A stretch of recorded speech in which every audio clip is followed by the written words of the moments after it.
Kabnur news वार्तामध्ये आपल्या सर्वांचं स्वागत आहे। मूर्ती अभ्यासक प्रसन्न माळेकर व उमाकांत राणिंगा यांची कबनूरमधील पुरातन व ऐतिहासिक मंदिर व मंदिर परिसरात असणाऱ्या मूर्तींना भेट देऊन कबनूरच्या इतिहासाला ऐतिहासिक उजाळा दिला।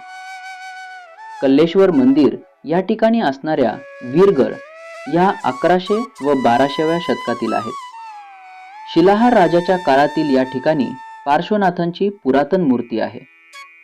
यावरून असे सिद्ध होते की त्या काळच्या राजवटीमध्ये लिंगायत व जैन असे दोन्हीही धर्म एकत्रित होते किंवा दोन्ही धर्माच्या पूजा अर्चा एकत्रित चालत असाव्यात।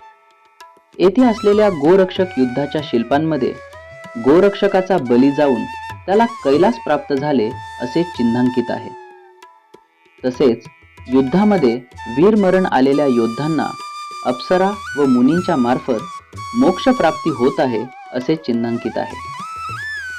कबनूर गावामध्ये हा अनमोल ऐतिहासिक ठेवा आहे। ऊन, वारा, पाऊस व माणसांपासून यांची जपूनक करावी। यावेळी मंदिर जीर्णोद्धारासाठी काही महत्त्वपूर्ण मार्गदर्शन करण्यात आले। जागृत मारुती मंदिराजवळ असणाऱ्या सतीची मूर्ती, गोरक्षकाची मूर्ती, वीरांची मूर्ती, नागाची मूर्ती अशा असणाऱ्या सर्व मूर्तींची ऐतिहासिक माहिती देण्यात आली। महादेव मंदिरमध्ये असणारी गजलक्ष्मी, जैन मंदिरातील मूर्ती, जखुबाई मंदिरातील मूर्तीविषयी उपयुक्त अशी माहिती देण्यात आली। मिळालेल्या ऐतिहासिक माहितीवरून कबनूर व कबनूरचा इतिहास हा शिलाहार राजा किंवा त्याच्या पूर्वीच्या काळापासून असल्याचे पुरावे मिळतात।